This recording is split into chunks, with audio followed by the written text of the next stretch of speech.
नमस्कार मित्रांनो, मी सांगलीकर प्रदीप आपल्या मराठी ब्लॉगमध्ये पुन्हा एकदा सर्वांचे मनापासून स्वागत.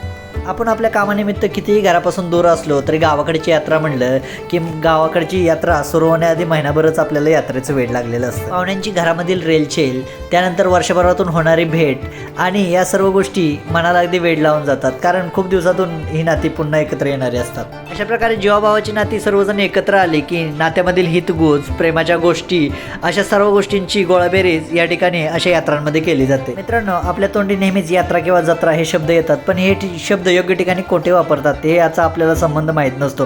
तर या ठिकाणी आपण तो संबंध समजून घेऊया. यात्रा म्हणजे एखाद्या देवदर्शनासाठी केलेला प्रवास म्हणजे यात्रा होतो. तर एखाद्या देवाच्या उत्सवानिमित्त भरवलेला सोहळा किंवा मेळा याला जत्रा असे म्हटले जाते.